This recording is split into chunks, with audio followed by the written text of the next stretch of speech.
اللہ نے کہا انی منزلها علیکم، میں دسترخوان تو نازل کر دوں گا، لیکن خبردار اگر اس کے بعد کسی نے انکار کیا ایسا عذاب دوں گا کہ دنیا میں کسی کو ایسا عذاب نہیں دیا گیا ہوگا۔ فإنی أعذبه عذابا لا أعذبه أحدا من العالمین۔ حرمت علیکم المیتۃ والدم ولحم الخنزیر وما أهل لغیر اللہ به او ما أهل به لغیر اللہ، جو غیر اللہ کے نام پر چھوڑ دیا گیا ہو یا غیر اللہ کے نام پر چڑھاوا چڑھا دیا گیا ہو، جو غیر اللہ کے نام پہ ذبح کر دیا گیا ہو وہ بھی کھانا جائز نہیں۔ وقالت اليہود ید اللہ مغلولہ، یہود کہتے ہیں کہ اللہ کے ہاتھ بندھے ہوئے ہیں، نعوذ باللہ۔ غلت ایدیہم ولعنوا بما قالوا، اللہ نے کہا بلکہ ان کے ہاتھ بندھے ہوئے اور اللہ نے لعنت بھیجی ان کے اس کے کہنے پر، یعنی وہ کہنا یہ چاہتے تھے کہ اللہ بخیل ہے، نعوذ باللہ۔ اللہ نے من و سلوہ اتارا، اللہ نے بیت المقدس انہیں دیا، اللہ نے ان کی ساری خواہشیں پوری کی اللہ نے، اس کے باوجود بھی کہتے ہیں کہ اللہ بخیل ہے۔ کیا اس کی خیرات ہی نہیں کہ ہم گناہ کے باوجود بھی ہمیں نعمتیں عطا کرتا ہے؟ کیا اس کے خیر ہی نہیں کہ کافر کفر کرتے ہیں اس کے باوجود بھی انہیں اللہ نے نعمتوں سے نوازا ہے؟ اللہ سخی ہے، اللہ سخی ہے، دن اور رات سخاوت کرتے ہوئے تھکتا نہیں ہے، کیونکہ وہی مالک ہے، وہی خالق ہے، وہی الباسط ہے، وہ بڑا ہی خرچ کرنے والا ہے، بڑا ہی خرچ کرنے والا، بڑا ہی رحم دل ہے۔ والصلاة والسلام على المبعوث رحمة للعالمين اللهم صل وسلم وبارك وأنعم على رسولك محمد وعلى آله وصحبه أجمعين ومن تبعهم بإحسان إلى يوم الدين أما بعد۔ چھٹے پارے کی ابتدا اللہ رب العزت نے ان آیتوں سے کی ہے۔ آیت نمبر 151 میں اللہ نے فرمایا ان الذين يكفرون بالله ورسله ويريدون ان يفرقوا بين الله ورسله ويقولون نؤمن ببعض ونكفر ببعض ويريدون ان يتخذوا بين ذلك سبيلا۔ اللہ نے 3 قسم کے لوگ بتائے، یہاں پر 3 قسم کے لوگ بتائے۔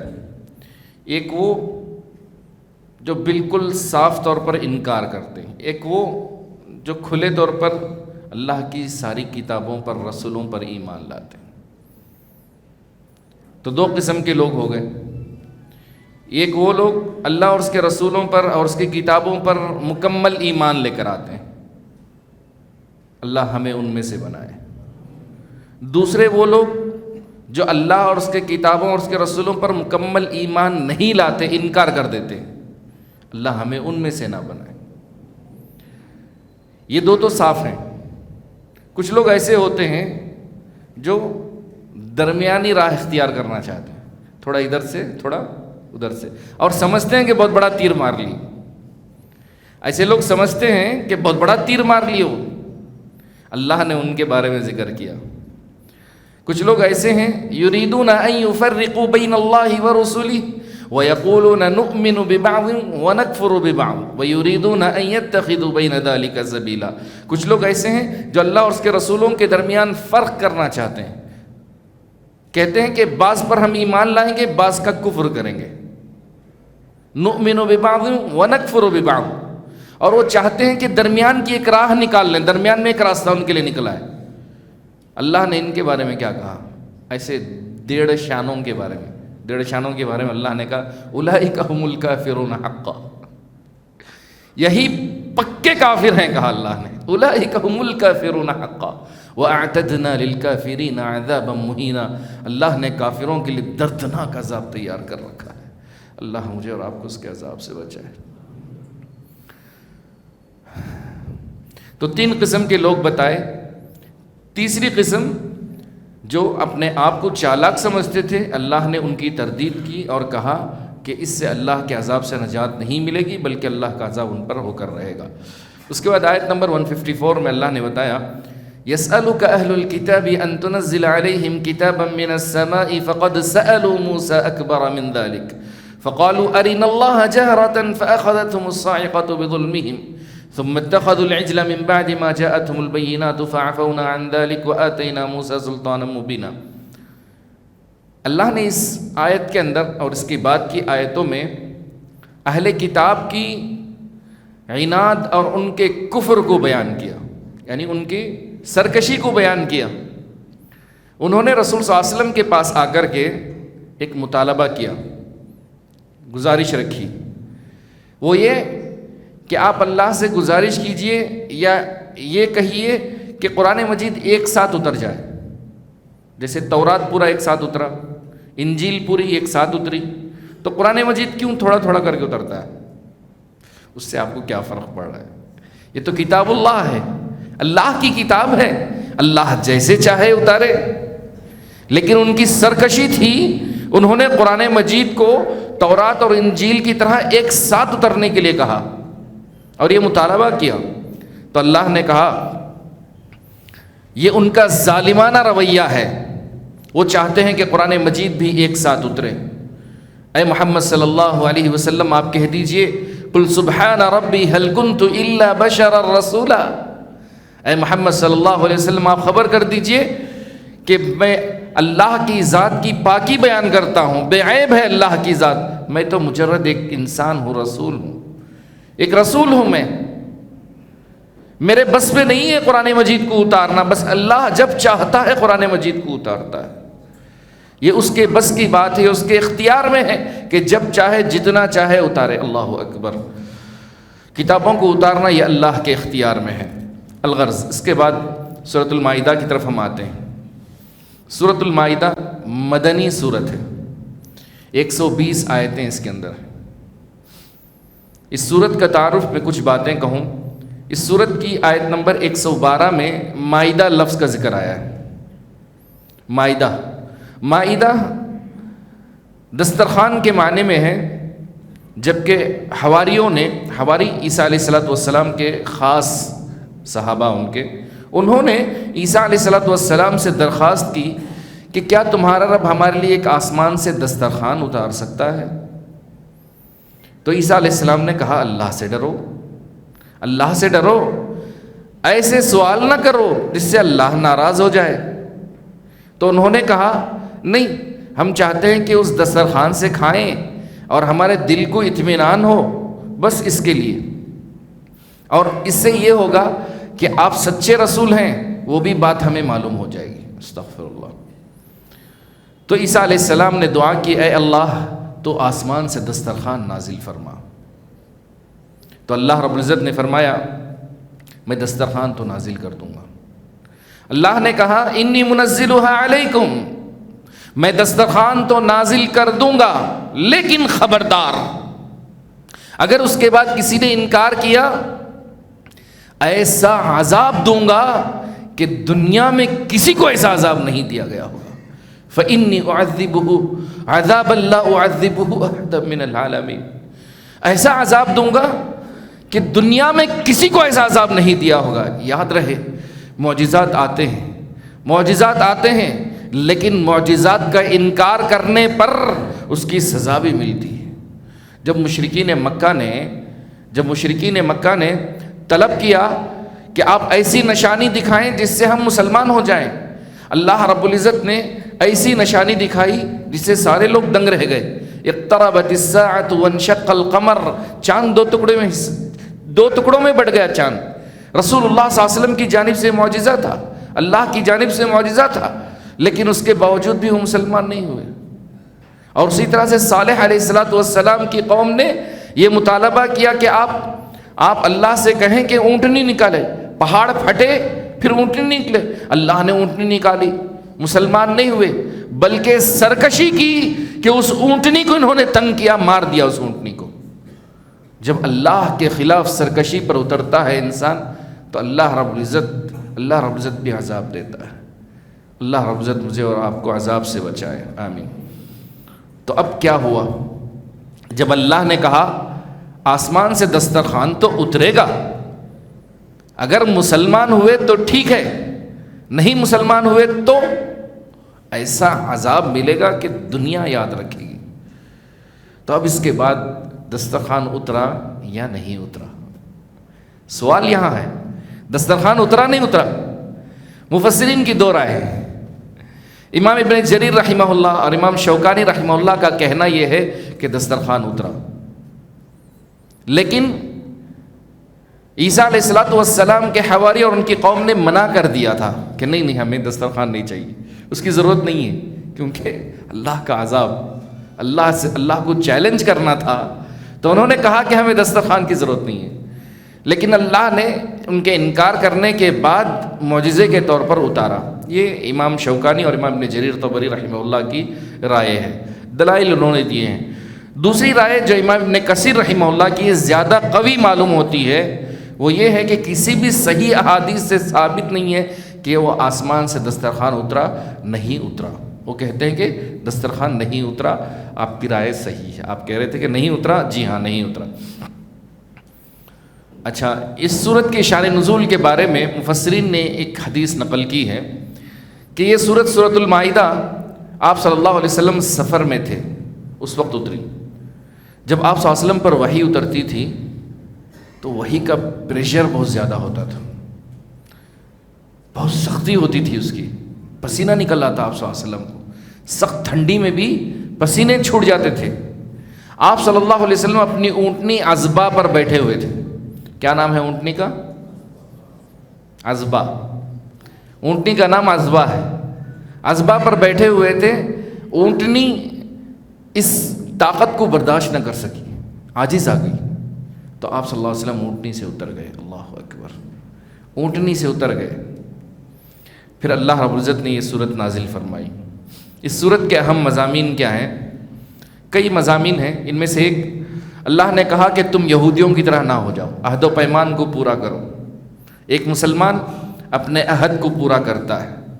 عہد مطلب جو وعدہ کرے، جو اگریمنٹ ہو، اگریمنٹ کو پورا کرے گا. جو زبان ہے، زبان سے نہیں مکرتا ایک مسلمان. سب سے بڑا عہد و پیمان جو اللہ نے ہم سے لیا ہے کہ ہم اس کے ساتھ شرک نہیں کریں گے. جو ہمیں آدم علیہ السلام کی پیٹھ سے نکال کر پیمان لیا نا اللہ نے ہم سے کہ کیا تم جانتے ہو کہ میں تمہارا رب ہوں؟ ہم سب نے کہا جی ہاں. قالوا بلا، ہم نے اقرار کیا کہ تو ہی ہمارا رب ہے. تو لہذا اللہ کے توحید سے مکرنا نہیں چاہیے. یہ سب سے بڑا عہد ہے اللہ کا. نمبر 2، شریعت کی تکمیل کا اعلان کیا گیا. سب سے عظیم آیت، اليوم اکملت لکم دینکم واتممت علیکم نعمتی ورضیت لکم الاسلام دینا. جب یہ آیت اتری، رسول صلی اللہ علیہ وسلم کہاں تھے؟ حجۃ الوداع کے موقع پر. آپ صلی اللہ علیہ وسلم نے سارے لوگوں کو بتا دیا کہ دین مکمل ہو چکا ہے.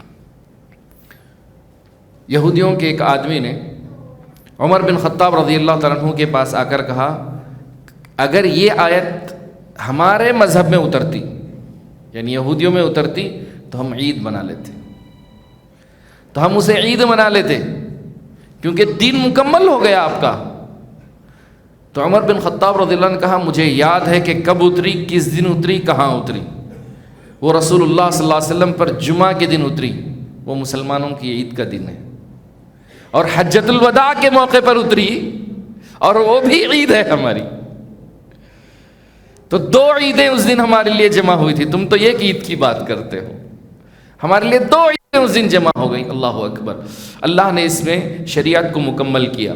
نمبر 3، شریعت کے احکام کی پابندی اور شرعی قوانین کو نافذ کرنے پر زور دیا گیا.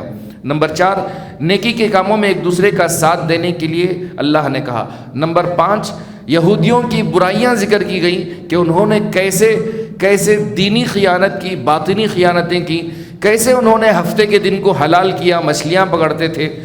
اور نمبر 6، اللہ رب العزت نے اس صورت کے اندر یہ بھی ذکر کیا کہ آدم علیہ السلام کے 2 بیٹوں میں جھگڑا ہوا اور انہوں نے کیسے ایک نے دوسرے کو قتل کر دیا. اور اسی طرح سے اللہ رب العزت نے یہودیوں پر لعنت کا ذکر کیا ہے کیونکہ انہوں نے اللہ رب العزت کو بخیل کہا. اور اسی طرح سے اللہ رب العزت نے یہودیوں کی سود خوری کے بارے میں اس میں کافی لمبے سے ذکر کیا ہے. آخر میں اللہ تبارک و تعالیٰ نے مائدے کا ذکر کیا، دسترخوان کا کہ کیسے حواریوں نے طلب کیا تھا. یہ سارے مضامین اس سورت کے ہیں. آئیے سب سے پہلی آیت اللہ رب العزت نے فرمایا بسم اللہ الرحمن الرحیم یا ایہا الذین آمنوا اوفوا بالعقود احلت لکم بہیمۃ الانعام الا ما یتلی علیکم غیر محل الصید وانتم حرم، اے ایمان والو اپنے عہد و پیمان کو پورا کرو۔ اوفوا بالعقود، اس آیت کریمہ میں اللہ نے مومنوں کو مخاطب کرتے ہوئے 5 باتیں بتائیں۔ پہلی بات، عقود و عہود کا پاس و لحاظ کرو، زبان سے مکرنا نہیں، جو معاہدہ طے ہو جائے اس سے توڑنا نہیں۔ نمبر 2، جانوروں کا گوشت اللہ نے تمہارے لیے حلال کیا ہے، بہیمۃ الانعام، چوپائے جو اللہ نے حلال کیے ہیں وہ حلال ہیں، لیکن ہر چوپایا حلال نہیں ہے۔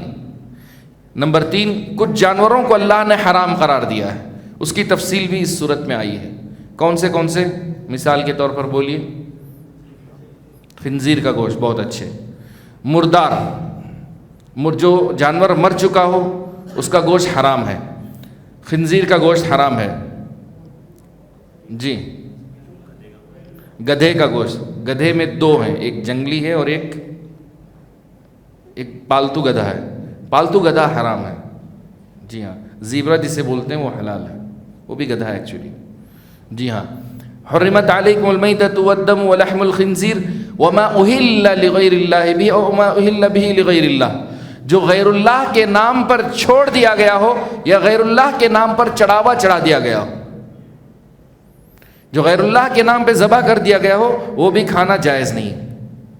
والمنخنقہ، جس کو گلا گھونٹ کر مار دیا گیا ہو، گلا گھونٹ کر کے، شریعت اسلامی نے کہا کہ جب تک ذبح نہ کیا جائے اس وقت تک حلال نہیں ہے، اور جو ذبح نہ کیا جائے اس کے گوشت کے اندر بہت ساری برائیاں ہوتی ہیں، خون بہنا چاہیے، شہرک کٹ کے خون بہنا چاہیے۔ والموقوذۃ والمتردیۃ والنطیحہ، اسی طرح سے جو سینگ مار کر کے مر گئی ہو یا کسی کنویں میں گر کر کے مر گئی ہو، کیا اونچی جگہ سے گر کر کے مر گئی ہو، ایسا جانور بھی یا ایسی بکری بھی جائز نہیں ہے۔ وما اکل السبع، اور اسی طرح سے جس کو کسی درندے نے کھا لیا ہو، آدھا کھا کر کے جانور چھوڑ دیا ہو، مرا ہوا ہے، ایسا جانور بھی کھانا جائز نہیں۔ وما ذبح علی النصب، اور جو بتوں پر نذرانے چڑھائے گئے ہوں، اللہ اکبر۔ لیکن آیت جو کہتی ہے وہ یہ ہے کہ جو غیر اللہ کے نام پر چڑھایا گیا ہو اس کو کھانا جائز نہیں ہے۔ ہوتا یہ ہے کہ آپ یہاں جانتے ہیں کہ غیر اللہ کے نام پر بکروں کو، گائے کو، بیل کو چھوڑ دیا جاتا ہے، گلے میں گھنٹی یا خاص نشان ڈال کر کے اس کو چھوڑ دیا جاتا ہے کہ بھئی یہ فلاں کے نام سے چھوڑ دیا گیا ہے۔ وما ذبح علی النصب وما اہل به لغیر اللہ، جو ذبح کیا گیا ہو بتوں پر وہ بھی کھانا جائز نہیں ہے، جو غیر اللہ کے نام پر چھوڑ دیا گیا ہو وہ بھی کھانا جائز نہیں ہے۔ نمبر 4، اس آیت میں محرم اور حدود حرم میں شکار کرنا جائز نہیں ہے، یہ بھی بتایا گیا۔ حالت احرام میں شکار کرنا جائز نہیں ہے اور حدود حرم میں بھی شکار کرنا جائز نہیں ہے۔ نمبر 5، غیر محرم کے لیے غیر حرم میں شکار کی اجازت ہے۔ یہ 5 احکام شروع میں بتائے گئے۔ اس کے بعد آیت نمبر 4 کی طرف آگے بڑھتا ہوں۔ وَمَا عَلَّمْتُم مِّنَ الْجَوَارِحِ مُكَلِّبِينَ تُعَلِّمُونَهُنَّ مِمَّا عَلَّمَكُمُ اللَّهُ، کتے پالنا۔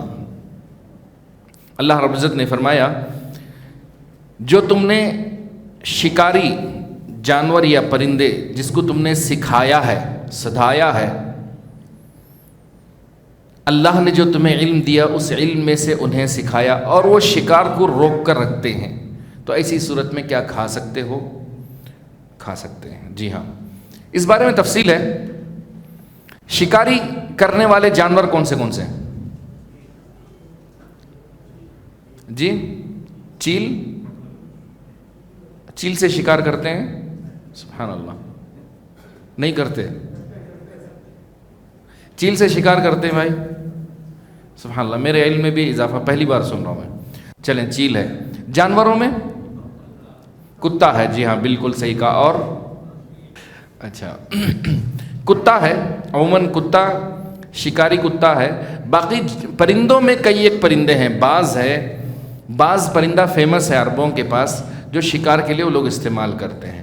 تو سمجھیں جو پرندے یا جو بھی جانور، کتا، اس کو سدھایا جاتا ہے، سکھایا جاتا ہے، باقاعدہ ٹریننگ دی جاتی ہے. تو اگر ایسا کوئی کتا ہو جو شکار کے لیے استعمال کیا جاتا ہو اور بسم اللہ بول کر چھوڑا جائے، بسم اللہ بول کر چھوڑنا ضروری ہے، اور وہ گیا اور اس نے پکڑ لیا، اس کے بعد آپ وہاں پہنچتے ہیں، اس میں تھوڑی تھوڑی جان باقی ہو جو شکار کیا گیا، آپ بسم اللہ اللہ اکبر بول کے ذبح کرتے ہیں. ذبح کرنے کے بعد الحمدللہ اسے کھا سکتے ہیں. یہ جائز ہے، یہ جائز ہے. رہی بات کتا پالنا جائز ہے یا جائز نہیں ہے، کتا پالنا جائز نہیں ہے. بس 2-3 صورتوں میں جائز ہے. ایک، شکار کے لیے اگر آپ نے پالا ہے تو جائز ہے. نمبر 2، جو آپ کے مال مویشی ہیں، بکریاں وغیرہ ہیں، ان کی حفاظت کے لیے آپ پالتے ہیں تو جائز ہے. دیکھتے ہیں آپ کہ بعض مرتبہ بکریوں کو کنٹرول کرنے کے لیے انسان کنٹرول نہیں کر سکتا، لیکن 1 یا 2 کتے ایک بڑے ریوڑ کو کنٹرول کر لیتے ہیں، یہ جائز ہے. نمبر 3، کھیتی باڑی میں، کھیت کی حفاظت کے لیے کہ دوسرے جانور نہ آئیں، وہاں بھی کتوں کو رکھا جاتا ہے. تو ابو ہریرہ رضی اللہ تعالیٰ عنہ کی روایت میں یہ 3 کتوں کا ذکر ہے. دوبارہ، شکاری کتے، دوسرا جو بکریوں کو سنبھالنے کے لیے استعمال ہوتے ہیں، نمبر 3 کھیتی وغیرہ میں. یہ 3 کتے جائز ہیں. اس کے علاوہ بیکار میں، شوق میں کتوں کو پالنا جائز نہیں. پیٹ کا تعلق جہاں تک ہے، پیٹ وہ پیٹ ہے جس کو پالنا جائز ہے، آپ اس کی نگہبانی کر سکتے ہیں، ٹھیک ہے. لیکن وہ پیٹ جیسے خاص کر لو برڈس، چڑیا وغیرہ پالتے ہیں، کبوتر پالتے ہیں، یہ مناسب نہیں ہے. ان کی آزادی اڑنے میں ہے، آپ انہیں چھوڑیں، انہیں اپنی زندگی جینے دیں، یہ مناسب نہیں لگتا. بعض لوگوں کو دیکھا گیا کہ 2 کبوتر 1 لاکھ روپے کا جوڑا پالتے ہیں. دیکھیں آپ لوگ کبھی؟ ہاں، شوق ہے بس، استغفر اللہ. رہی بات کتے کی، کتا پالنا جائز نہیں ہے، چاہے وہ کتنی اعلیٰ نسل کا ہو، کتنی بڑی نسل کا ہو، کیسا بڑا ہو، کتنا بڑا منہ ہو، دم چھوٹی ہو، کمر چھوٹی ہو، اتنا اونچا ہو، کچھ بھی ہو، کتا کتا ہی ہے. پالنا جائز نہیں ہے. شوق میں پالنا بھی جائز نہیں ہے، پیشن میں پالنا بھی جائز نہیں ہے. اسی لیے رسول اللہ صلی اللہ علیہ وسلم، ایک مرتبہ کیا ہوا کہ جبرائیل امین نے آپ صلی اللہ علیہ وسلم سے وعدہ کیا تھا کہ میں کل اس وقت پر آؤں گا، اور جبرائیل امین نہیں آئے، وہی لے کر نہیں آئے. آپ صلی اللہ علیہ وسلم پریشان ہو گئے، بہت پریشان ہو گئے، کیوں نہیں آئے جبرائیل، کیوں نہیں آئے، کیوں نہیں آئے. پھر یاد آیا کہ کتے کا بچہ جو ہے آپ صلی اللہ علیہ وسلم کے گھر میں بیڈ کے نیچے چھپ گیا. تو اس کتے کے بچے کو باہر نکالا، پھر جو ہے اس جگہ پر پانی ڈال کر صفائی کروائی، پانی ڈال کر صفائی کروائی. تو اس کے بعد جبرائیل امین تشریف، ہم فرشتے، جبرائیل امین نے فرمایا کہ ہم فرشتے اس گھر میں داخل نہیں ہوتے جس گھر میں کتا ہوتا ہے. اللہ اکبر. اگر رحمتیں روکنا ہے، اللہ کی رحمتیں تمہیں روک لینی ہے تو کتے پالو، کتے پالو، اللہ کی رحمتیں بند ہو جائیں گی. رشتے داخل ہی نہیں ہوتے تو پھر شیطانوں کا کھاڑا بن جائے گا تمہارا گھر، ہر کوئی بسیرا کر سکتا ہے وہاں پر، جب اللہ کے فرشتے، اللہ کے محافظ نہیں آتے. تو لہذا کتے پالنا جائز نہیں ہے. اور اس کے بعد اللہ رب العزت نے فرمایا اہل کتاب کا ذبیحہ حلال ہے. اہل کتاب اگر ذبح کرتے ہیں وہ کھانا جائز ہے، بس شرط یہ ہے کہ وہ بھی بسم اللہ بولیں، بسم اللہ بولیں تو کھانا جائز ہے. اگر کوئی اہل کتاب میں سے نہیں ہے، اہل کتاب میں سے نہیں ہے، جیسے ہندو ہیں، بوذی ہیں، بدھسٹ ہیں، سکھ ہیں، ان کے ہاتھ کا ذبیحہ کھا سکتے ہیں؟ نہیں کھا سکتے. جی ہاں، یہی فرق ہے.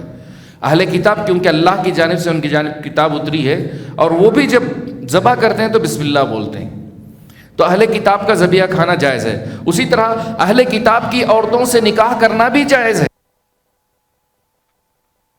اہل کتاب کی عورتوں سے، کرسچن یا یہودیوں کی عورتوں سے شادی کرنا جائز ہے، بس اس کے کچھ شروط ہیں. پہلی شرط یہ ہے کہ ضرورت ہو، مجبوری ہو. جب مومن عورتیں ہیں وہ بہتر ہیں آپ کے لیے.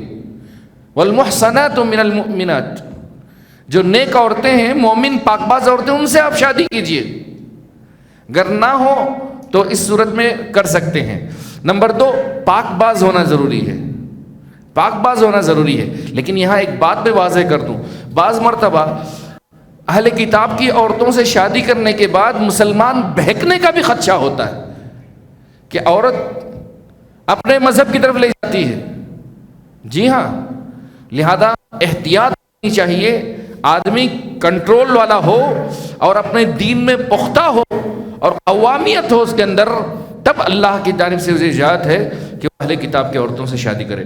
اللہ رب العزت نے اس کے بعد آیت نمبر 8 میں یا ایھا الذین آمنوا کونوا قوامین للہ شہداء بالقسط ولا یجرمنکم شنآن قوم علی الا تعدلوا اعدلوا هو اقرب للتقوى واتقوا اللہ۔ اے ایمان والو، اے ایمان والو، کونوا قوامین للہ شہداء بالقسط، اللہ کے لیے حق کے انصاف پسند گواہ بنو۔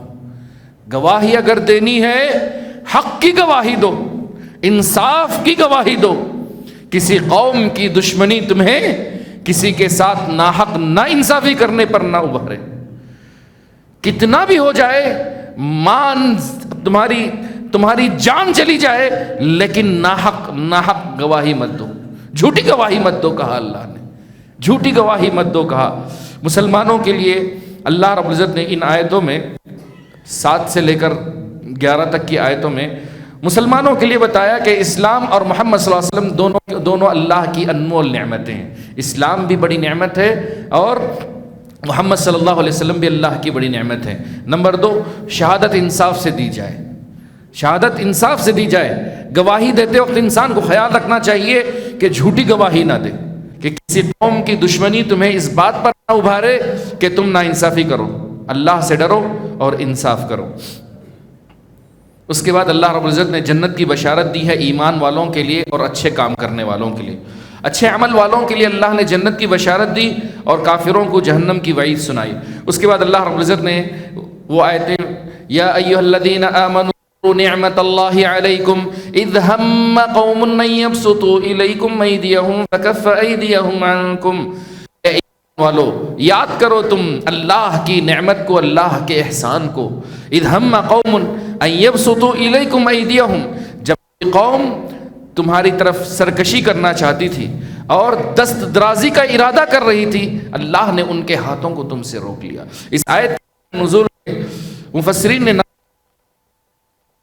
قبیلہ جو بنو نذیر نام کا تھا، ہوا یہ کہ ایک مسلمان کے ہاتھوں 2 عامریوں کا قتل غلطی سے ہو گیا، غلطی سے ہو سکتا ہے، غلطی سے قتل ہو گیا، تو اس کی دیت کی خاطر رسول صلی اللہ علیہ وسلم بات کرنے کے لیے بنو نذیر کے پاس گئے۔ کیوں بنو نذیر کے پاس گئے؟ کیونکہ مدینے میں جو لوگ رہتے تھے سب سے معاہدہ طے تھا کہ اگر کوئی مصیبت آئی، کچھ پریشانی آئی تو سب مل کے ہاتھ ساتھ دیں گے اور اس کو پورا کریں گے۔ تو یہ معاہدے کے مطابق نہیں کے لیے آپ صلی اللہ علیہ وسلم بنو نذیر کے پاس گئے۔ جب وہاں گئے تو انہوں نے کہا ٹھیک ہے ہم آپ کو لا کر دیتے ہیں۔ تو آپ صلی اللہ علیہ وسلم ایک دیوار کے پاس ٹیک لگا کر آرام سے بیٹھ گئے۔ ان سرکشوں نے کیا کیا، 2 لوگوں کو پیچھے سے بھیجا، چکی، بڑی چکی آتی نا، چکی کا پاٹ اوپر سے رسول صلی اللہ علیہ وسلم پر گرانے کی سازش کی انہوں نے۔ اللہ مستعان، اللہ مستعان۔ اللہ نے رسول صلی اللہ علیہ وسلم کو وحی کے ذریعے بتا دیا کہ یہ آپ کے ساتھ قتل کی سازش کر رہے ہیں۔ آپ صلی اللہ علیہ وسلم وہاں سے اٹھے اور چلے گئے، وہاں سے چلے گئے آپ صلی اللہ علیہ وسلم۔ تو اللہ رب العزت نے یہ آیت نازل فرمائی، اذکروا نعمت اللہ علیکم ہم قوم ان یبسطوا الیکم، جب کوئی قوم دست درازی کرنا چاہتی تھی اور رسول صلی اللہ علیہ وسلم کے قتل کے ساتھ قتل کی سازش کی، اور یہاں یہودیوں نے رسول صلی اللہ علیہ وسلم کے ساتھ قتل کی سازش کی، اور اللہ نے ہر جگہ محفوظ کیا کیونکہ اللہ کے رسول صلی اللہ علیہ وسلم برحق تھے۔ اور یہودیوں کے بارے میں فیمس ہے، مشہور ہے کہ انہوں نے انبیاء کا قتل کیا ہے، بہت سارے اللہ نے خود ذکر کیا کہ اللہ نے تم میں کتنے بادشاہ بنائے، اس کے باوجود تم نے اپنے نبیوں کو قتل کیا ہے۔ یہ ان کی سازشیں تھیں، اللہ رب العزت محفوظ فرمائے۔ آیت نمبر 20 سے 26 کے دوران یہودیوں کے کئی برائیوں کو ذکر کیا۔ اس میں سے سب سے پہلے اللہ نے کہا، موسیٰ علیہ السلام نے بنی اسرائیل سے کہا اللہ کی نعمتیں یاد کرو کہ تم میں سے بہت سارے انبیاء اور بہت سارے بادشاہ ہیں۔ بادشاہ کیسے؟ جیسے داؤد سلیمان علیہ السلام، داؤد علیہ السلام، رب هب لی ملکا لا ينبغی، اللہ آپ کے علم نافع میں اضافہ فرمائے، ہم سب کے علم نافع میں اضافہ فرمائے، آمین۔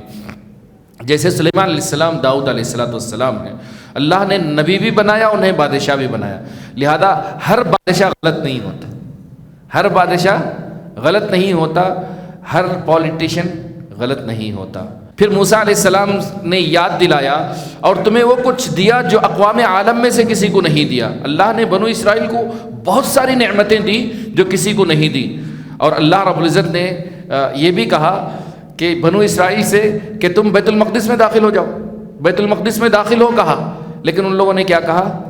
نہیں داخل ہوں گے، بولے وہاں زبردست قوم، زور آور قوم ہے، جب تک وہ باہر نہیں جائیں گے ہم نہیں داخل ہوں گے۔ اللہ المستعان، بزدل قوم تھی بنی اسرائیل، بزدل قوم تھی۔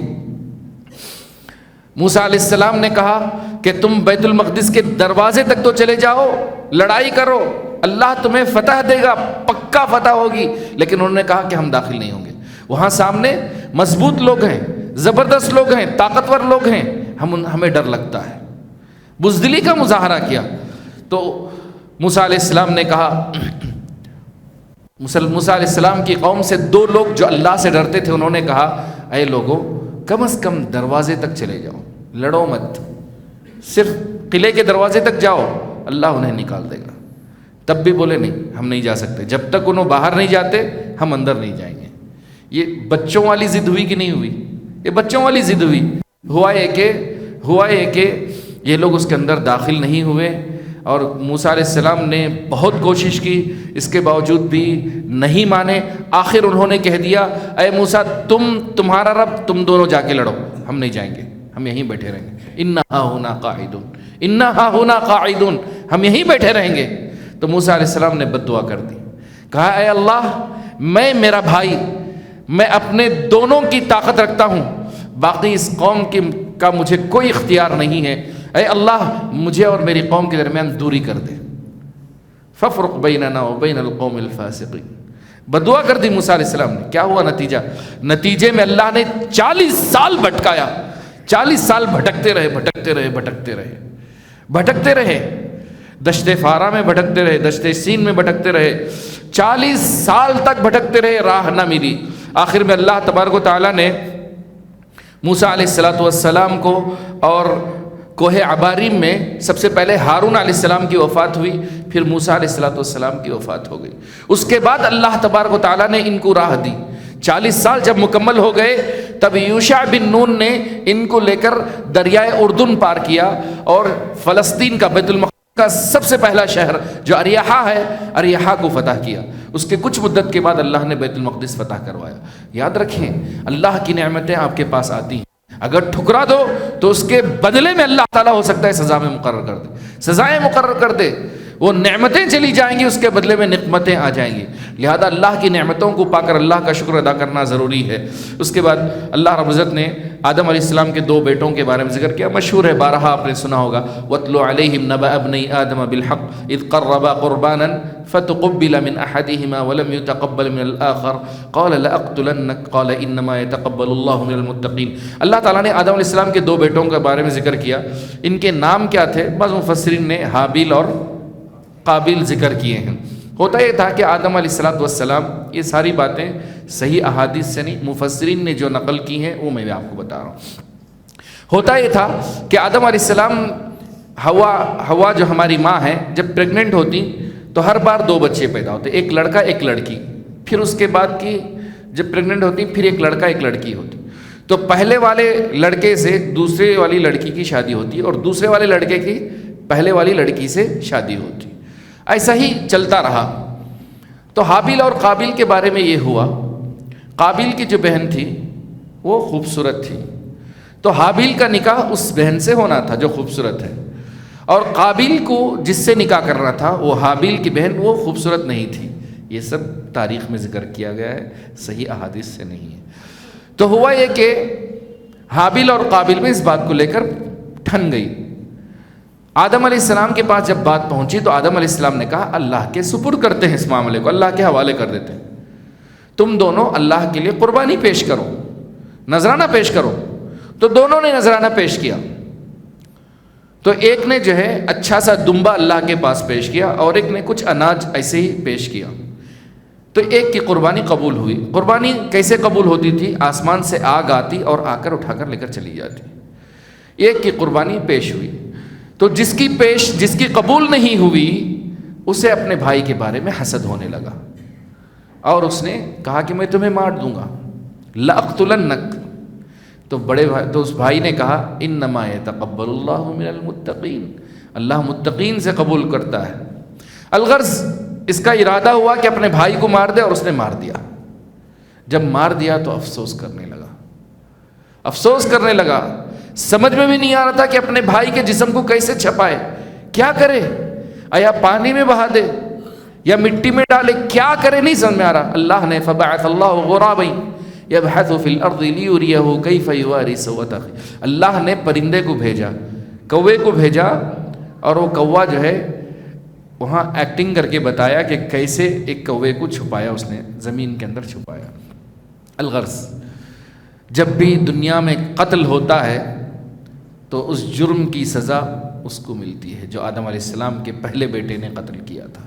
لہذا جرم میں ابتدا کرنے والے نہ بنو. اس کی مثال میں دیتا ہوں. واٹس ایپ پہ میسیجز بھیجتے ہیں، کوئی میسیج غلط ہو آپ کی جانب سے چلا جائے، ساری دنیا کو پھیل رہا ہے، غلط ہو تو اس جرم کی سزا قیامت تک آپ کو ملے گی. سن رہے ہیں آپ میں کیا کہہ رہا ہوں؟ غلطی کی سزا آپ کو ملے گی. لہذا ہر چیز کو سب سے پہلے فارورڈ کرنا کمال نہیں ہے، صحیح چیزیں فارورڈ کرو. اور کیا ضروری ہے فارورڈ کرنا؟ کیا ضروری ہے فارورڈ؟ ضروری ہے نہیں ہے. لہذا گناہ ہمیں ساتھ مت دو. سوچ سمجھ کر. ایک مومن فراست ہوتی ہے اس کے پاس. چلے آخری میں اللہ رب العزت نے یہودیوں کی ایک اور صفت بتائی. انہوں نے اللہ پر بھی انہوں نے الزام لگا دیا. وقالت اليهود يد الله مغلولة غلت أيديهم ولعنوا بما قالوا بل يداه مبسوطتان ينفق كيف يشاء. یہود کہتے ہیں کہ اللہ کے ہاتھ بندھے ہوئے. وقالت اليهود يد الله مغلولة، یہود کہتے ہیں کہ اللہ کے ہاتھ بندھے ہوئے ہیں. نعوذ باللہ. غلت ایدیہم ولعنوا بما قالوا، اللہ نے کہا بلکہ ان کے ہاتھ بندھے ہوئے اور اللہ نے لعنت بھیجی ان کے اس کے کہنے پر.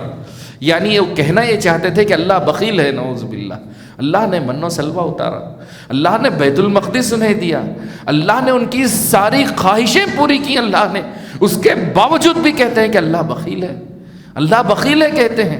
غلت ایدیہم ولعنوا بما قالوا بل یداہ مبسوطتان ينفق کیف یشاء.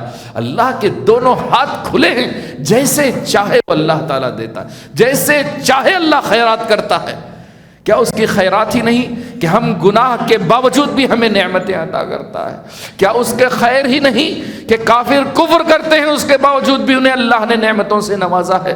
اللہ سخی ہے، دن اور رات سخاوت کرتے ہوئے تھکتا نہیں ہے، کیونکہ وہی مالک ہے، وہی خالق ہے، وہی الباسط ہے، وہ بڑا ہی خرچ کرنے والا ہے، بڑا ہی رحم دل ہے.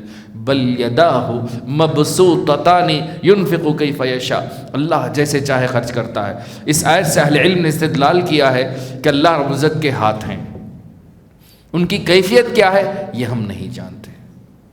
جیسے امام مالک رحمہ اللہ نے فرمایا اللہ عرش پر مستوی ہے، یہ ہمیں معلوم ہے، لیکن کیسے اس کی کیفیت ہمیں نہیں معلوم. اللہ کے ہاتھ ہیں، اللہ نے کہا ہم ایمان لاتے ہیں، آمنا وصدقنا سمعنا واطعنا. لیکن ہاتھ کی کیفیت کیسی ہے؟